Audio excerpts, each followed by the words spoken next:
vers le moteur.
Radio Soupente, la station des rapins et des accros de l'art, sans foi, sans loi et sans faire la carpette, l'émission à racaille du mardi 23 octobre 2018. Le fond de l'air est un peu frais, mais un beau ciel bleu sur Paris. Cette émission, cette seconde émission, on peut dire, consacrée à Raymond Imbert et Jacqueline, sa compagne, deux artistes hors normes dont on avait évoqué la vie et l'œuvre lors de notre dernière émission, sera consacrée aujourd'hui par contre à une de leurs œuvres, une œuvre commune à tous les deux, le musée d'art populaire de la Duse, voilà, que nous avons évidemment visité avec ma camarade Piquécou le jour où on a rencontré Jacqueline. D'ailleurs, c'est elle qui nous a fait la parlotte durant la visite pour expliquer les choses que l'on regardait, comment ils les avaient acquises, comment, etc., etc. C'était assez magnifique, enrichissant. On a été un peu scotché par toutes ces merveilles qu'elle nous a montrées. Et on va essayer aujourd'hui de vous présenter, de vous parler de ce qu'on a vu et de ce qu'on a ressenti ce jour-là à la Duse, avec ma camarade qui a fait un petit film qu'elle pourra mettre sur le web et que vous pourrez évidemment regarder. Ça permettra de compléter notre blabla. Voilà. Bonjour tout le monde.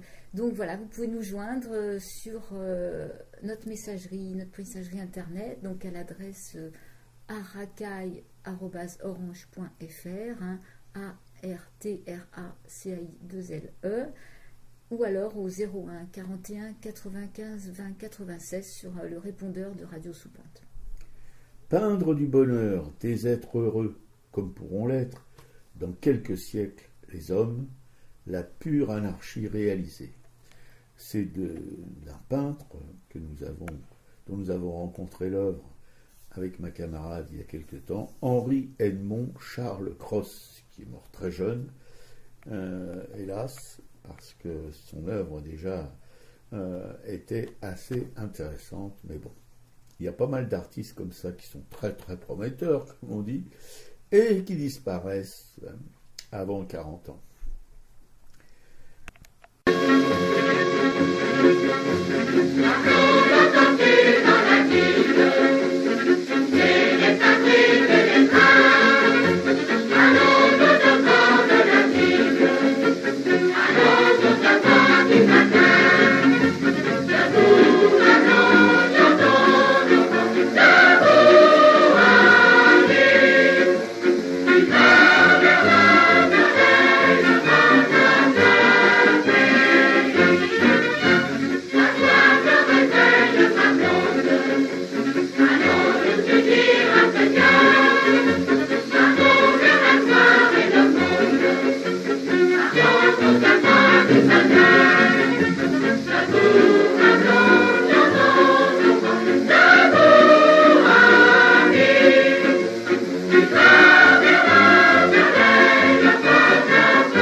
C'était la chanson Au devant de la vie, une chanson qui a toute cette énergie du Front populaire et des auberges de jeunesse.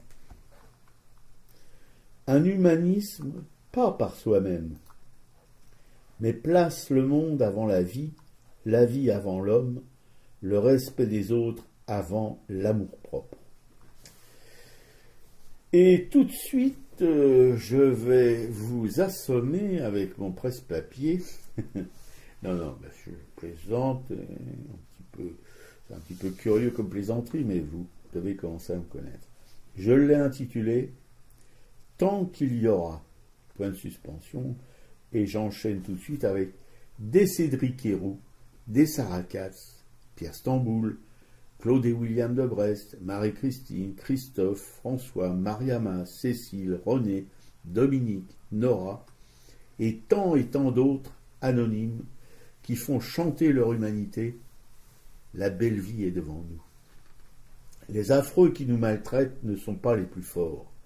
Les politiciens hâbleurs, la justice des riches, la banque, les généraux et les dictateurs, et toute la petite clique des prébendiers des précédents, les balances, la police, la prison.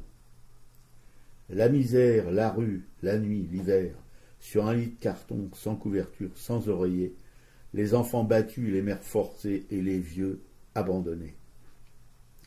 Une liste qui n'a de cesse de s'allonger, de se vautrer dans sa fange. Mais Cédric, Sarah, Pierre et tous les autres, Claude et William de Brest, Marie-Christine, Christophe, François, Mariama, Cécile, René, Dominique, Nora et tant d'autres anonymes qui font chanter leur humanité, la belle vie est devant nous. On oublie les faux prophètes qui promettent, sous le masque de leur pauvre duplicité, des lendemains qui chantent la liberté.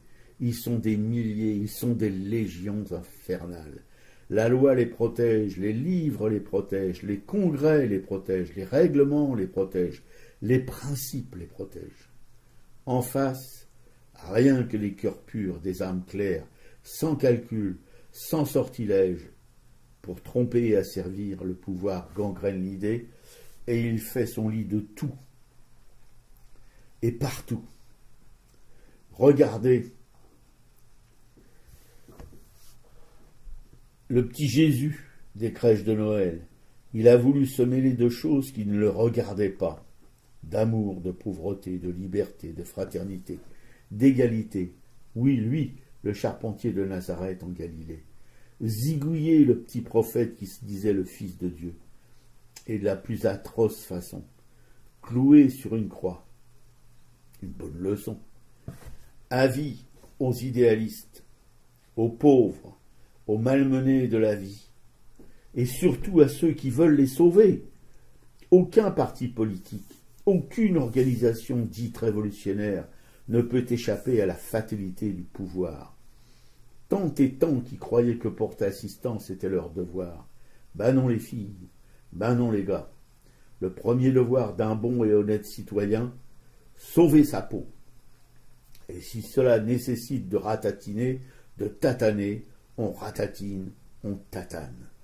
Tout ce qui tend la main, tout ce qui ouvre trop son bec, tout ce qui traîne la savate. Haro sur ceux qui se mêlent de ce qui ne regardent que les gens de pouvoir, ceux qui commandent, les chefs, sous-chefs et ceux qui rêvent de devenir chefs. Mais un petit caillou, un petit bout de caillou, des petits bouts de cailloux, des Cédric Héroux, des Sarah Katz, Pierre Stambou, Claude et William de Bresse, Marie-Christine, Christophe, François, Mariama, Cécile, René, Dominique, Nora, et tant d'autres anonymes qui font chanter leur humanité, peuvent faire dérailler la machine à tuer, et nous préparer à des lendemains qui chantent, pas des lendemains de plaintes et de gémissements. On y croit, et on vous dit, de cette modeste tribune, allons au-devant de la vie, allons au-devant du bonheur. Ouais, c'est beau. Alors, ma citation, l'utopie est la matrice de l'histoire et la sœur jumelle de la révolte. Bon, c'est José Bové. José Bové, il y aura aussi pas mal à dire sur lui, mais enfin, on va garder la citation. Oui. Voilà. Alors moi, j'ai reçu ce journal qui s'appelle L'Âge de Fer, F-A-I-R-E. C'est un petit journal dont j'ai souvent parlé à la radio. Il coûte 1,50 €, il est sur papier journal et il est rempli d'infos. C'est des infos alternatives, des infos qui font du bien, qui font chaud au cœur. Et là, ils ont tout un dossier sur le vrai visage de McDonald's. Alors, vous allez être surpris que d'un coup, je me mette à parler de McDonald's, surtout que je vais défendre un McDo, ce qui ne m'était absolument jamais arrivé jusqu'à présent. Donc, pourquoi je vais défendre un McDo? C'est un McDonald's qui est à Marseille, dans les quartiers nord de Marseille. C'est le McDonald's de Saint-Barthélemy. Et en fait, ce McDonald's va être attaqué par la firme McDonald's. La maison mère. La maison mère, parce que justement, ce McDonald's apporte quelque chose de nouveau. Voilà, c'est un établissement que le groupe a donc décidé de fermer et qui vient de déclencher une lutte qui oppose donc depuis avril des salariés au premier groupe de restauration rapide du monde. Il faut préciser que cette multinationale est présente dans 119 pays pour un total de 36 000 restaurants et pour un chiffre d'affaires cumulé de 80 milliards d'euros. Donc situé dans les quartiers nord de la cité phocéenne, le fast-food de Saint-Barthélemy est bien plus qu'un simple McDo. C'est un lieu de vie, un lieu de rencontre. Ça, c'est un des employés qui en parle, un employé qui travaille depuis un moment. Il y a des gens ici qui n'ont pas mis les pieds en dehors du quartier depuis plus de 10 ans. Il y a par exemple des mamans qui n'ont aucune distraction, qu'un espace de liberté. Alors elles viennent au McDo, elles boivent un café, elles mangent un sandwich entre amis. Elles savent qu'elles pourront discuter pendant que leurs enfants seront au jeu.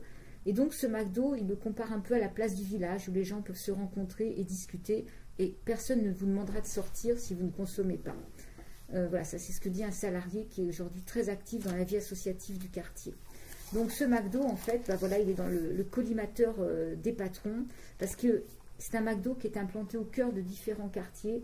Et en fait, ces différents quartiers ont pour point commun de souffrir d'une déficience des pouvoirs publics. Donc les gens qui le fréquentent, ce sont souvent des gens qui ont été cabossés par la vie.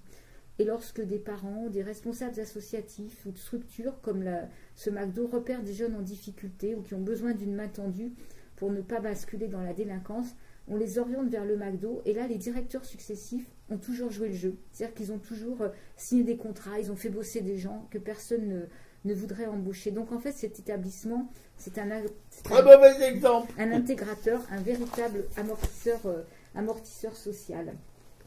Et en fait, justement, ce McDo qui a une franchise a beaucoup de salariés. Je crois qu'il a 77 salariés, équivalent temps plein. Alors souvent, les franchises ne dépassent pas 50 salariés. Et donc, en fait, il a des représentants syndicaux. Et ça fait mauvais effet parce que quand il y a des représentants syndicaux, n'est-ce pas Marie-Christine, il y a la défense des salariés et on finit par obtenir des fois quand même des petits quelque chose en plus. Et donc en fait, on a été raconté à ce fast-food que le groupe en fait allait revendre ce restaurant Alors il va être vendu, ils disent un obscur homme d'affaires, c'est-à-dire que c'est quelqu'un qu'on n'a jamais vu, et ils veulent en faire un fast-food asiatique halal. Donc en fait asiatique halal. Asiatique halal. Et halal sûrement. Voilà, halal. Donc en fait les salariés déjà prennent ça comme quelque chose de très stigmatisant. Ça veut dire que pour eux être dans les quartiers nord veut dire que tout le monde est forcément musulman. Et donc ils veulent pas d'un truc communautaire, ils veulent d'un restaurant où tout le monde puisse continuer à venir. Et ce repreneur est totalement inconnu, il ne s'est jamais présenté devant les salariés jusqu'à présent. Et les représentants syndicaux sont persuadés que ce n'est qu'un homme de paille et que ce prétendu projet de reprise, qui inclut normalement la promesse d'embauche de l'ensemble du personnel, en fait n'est faite que pour permettre à McDo de se séparer de ses salariés en évitant de faire un plan social.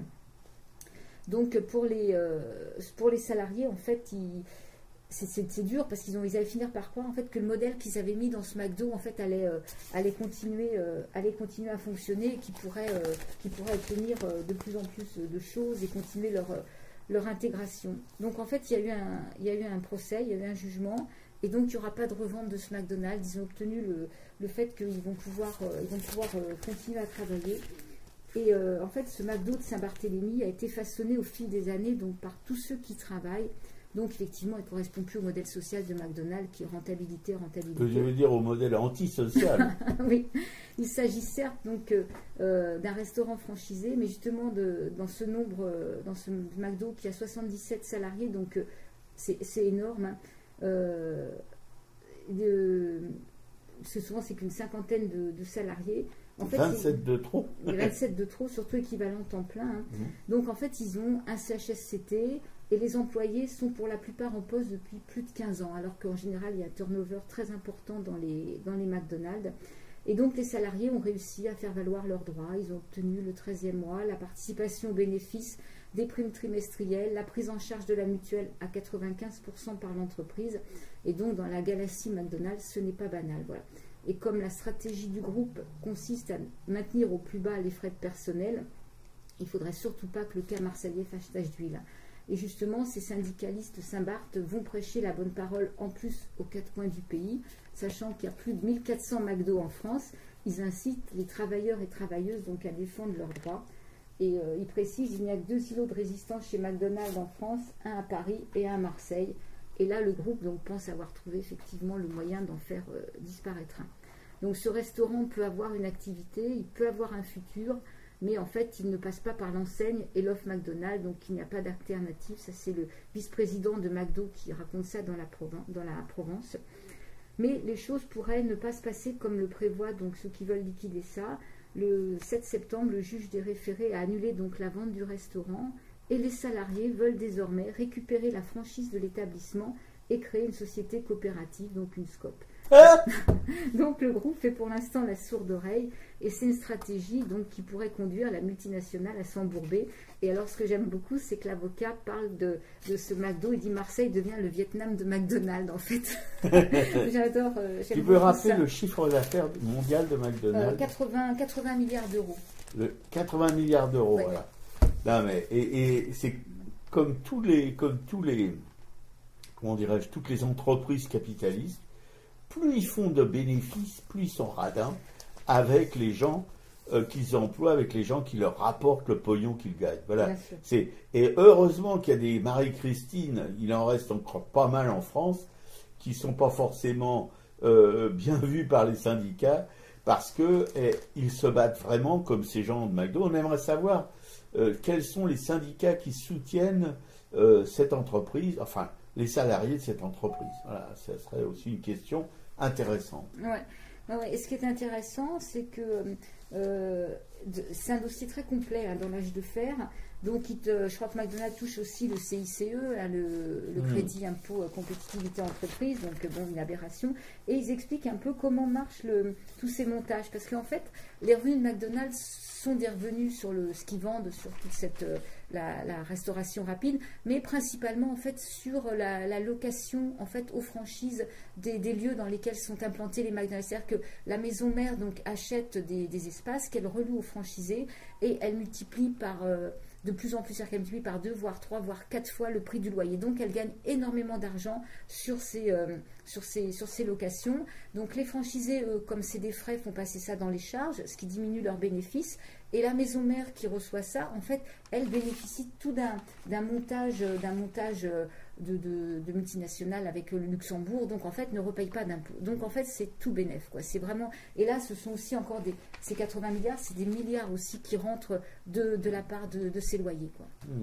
Non, c'est très intéressant cet article. Après il détaille la façon de travailler dans ce McDonald's, comment le taylorisme est poussé à son maximum, donc chaque tâche est chronométrée. Pas celui de Marseille. Non, pas celui de Marseille, justement celui de Marseille, en plus il y a des salariés, il n'y a pas de turnover, donc des salariés qui connaissent leur environnement, mais sinon c'est ça, c'est le taylorisme, donc tout est chronométré, tout est rentabilisé, il n'y a jamais un agent de plus sur une tâche, et donc au contraire quand il y a un agent qui manque, c'est toujours plus difficile parce qu'il faut compléter tout ça, quoi. Donc c'est intéressant cet article, moi ça m'a fait voir ce McDonald's de Marseille, chapeau, quoi. C'est Oui, alors si les Marseillais nous écoutent et qui ne connaissent pas ce McDonald's, vous y allez à Donf, vous courez pour aller les soutenir en mangeant dans ce McDo. Voilà. Moi, je suis bien content parce que ma camarade, si je lui dis que je vais aller au McDo manger des frites, elle a fait les gros yeux.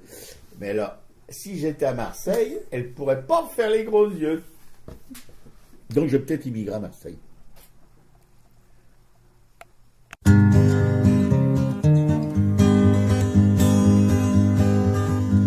Je vais vous dire, les gars, ce qu'il faut faire pour faire augmenter vos salaires. D'abord parler avec les potes et faire une section syndicale. Tous solidaires, ce sera pas long pour faire la nique au patron. Moins d'heures de boulot, meilleures conditions de travail, les congés payés, les gosses au bord de la mer. Ça semble simple, mais ça l'est pas, et je vais vous expliquer mieux que ça. Pourquoi faut rejoindre le syndicat ? Car si vous croyez que le patron va de lui-même vous augmenter, vous serez là au jugement dernier. On sera tous morts et enterrés, au paradis bien sûr, et Saint-Pierre sera un bon patron pardi. Vous savez bien que vous êtes exploité, mais le patron, il dit que non. Il force les cadences à t'en faire crever. Tu peux être viré, mais te laisse pas faire. Faut tous signer une pétition et organiser un meeting.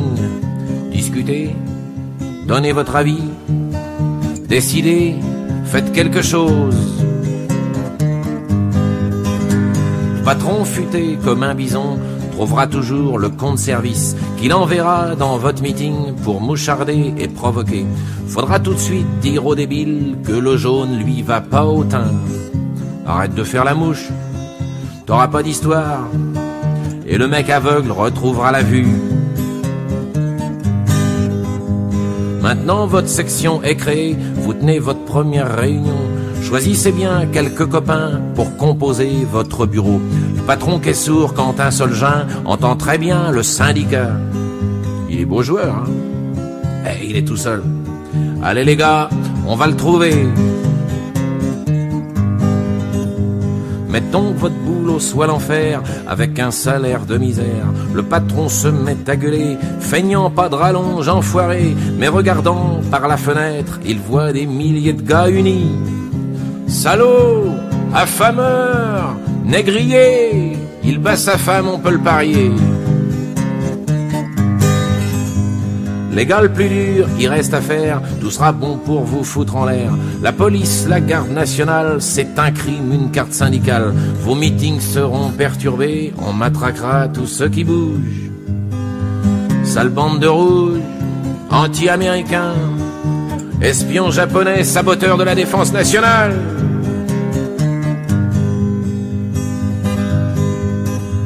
Mais chez Ford ce qu'ils ont compris, et chez Renault ce qu'ils ont compris, et chez Lip ce qu'ils ont compris, et chez Rhodia Zeta aussi, aux joints français ce qu'ils ont compris, un peu partout ce qu'on a compris.